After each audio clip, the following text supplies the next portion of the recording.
പ്രണയത്തിന് കണ്ണുകളില്ല എന്നാണ് സാധാരണഗതിയിൽ പറയാറുള്ളത്. അത് ശരി തന്നെയാണ്.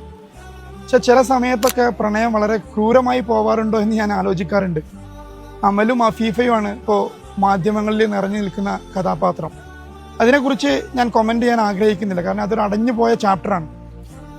എൻ്റെ ജീവിതത്തിലെ ഏറ്റവും വലിയൊരു ഇൻസ്പിറേഷൻ എന്ന് പറയുന്നത് എൻ്റെ ഉമ്മയാണ്. ഒരേ ഒരു സങ്കടം എൻ്റെ ഉമ്മയുടെ സ്ഥാനത്ത് ആ ഉമ്മനെ കാണുമ്പോഴാണ്. പേറ്റുനോവിനേക്കാളും വലിയ നോവ് അനുഭവിച്ച് വീടിൻ്റെ ഏതെങ്കിലും മൂലയിലിരുന്ന് ഹൃദയം തകർന്നിരിക്കുന്ന ഒരു ഉമ്മയുടെ ചിത്രം നമുക്ക് ആ ഫോട്ടോക്ക് പിന്നിലായിട്ട് കാണാൻ കഴിയും. അനസ്യൂതം തുടരാനുള്ള ഇന്റർകാസ്റ്റ് മാരേജുകളിൽ ഒരു കണ്ണി മാത്രമാണ് ഇവർ. ഇനിയും ഇത് തുടർന്നുകൊണ്ടേയിരിക്കും. ഇതിനൊരു പരിഹാരമാണ് ഞാൻ നിർദ്ദേശിക്കാൻ ആഗ്രഹിക്കുന്നത്. നിങ്ങൾ സ്നേഹിക്കുന്നവരിലേക്ക് നിർബന്ധമായിട്ടും ഈ വീഡിയോ നിങ്ങൾ ഷെയർ ചെയ്യണം. നമ്മുടെ മക്കൾ പെൺകുട്ടികളാണെങ്കിൽ ഡിഗ്രി ഫസ്റ്റ് ഇയർ ആകുമ്പോഴേക്കും, ആൺകുട്ടികളാകുമ്പോൾ PG ഫസ്റ്റ് ഇയറോ സെക്കൻഡ് ഇയർ ആകുമ്പോഴേക്കും അവരെ കല്യാണം കഴിപ്പിക്കണം എന്നാണ് ഞാൻ പറയുന്നത്. അപ്പോൾ ഒരു സാറ് തന്നെ ഇങ്ങനെ പറഞ്ഞാലോ എന്ന് ആലോചിക്കുന്നവരുണ്ടാവും. ഞാൻ പറയുന്നത് കല്യാണം കഴിപ്പിക്കണമെന്നാണ്, പഠനം നിർത്തണമെന്നല്ല.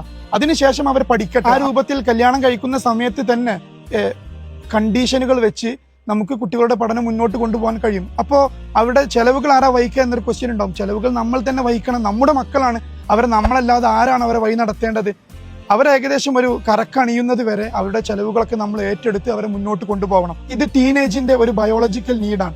ഇതിന് നമ്മൾ കൃത്യമായിട്ടുള്ള ഒരു പൂർത്തീകരണം നമ്മുടെ ഭാഗത്തിൽ നിന്ന് ഉണ്ടായിട്ടില്ലെങ്കിൽ ക്യാമ്പസിന്റെ മലീമസമായിട്ടുള്ള ഈ ചതിക്കുഴികളിൽ നമ്മുടെ കുട്ടികൾ പെട്ടുപോകുമെന്നത് തീർച്ചയാണ്.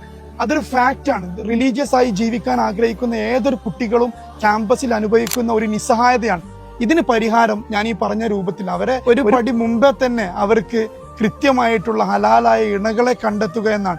നമ്മുടെ മക്കൾ ക്യാമ്പസുകളിൽ റൊമാൻസ് അടിച്ച് പഠിക്കട്ടെ. അല്ലെങ്കിൽ ഇന്ന് ആരുടെയൊക്കെയോ മക്കളാണ് എന്ന് നമ്മൾ കാണുന്നത് നാളെ നമ്മുടെയൊക്കെ മക്കളാവും. അത് നമുക്ക് താങ്ങാൻ കഴിയുന്നതല്ലല്ലോ.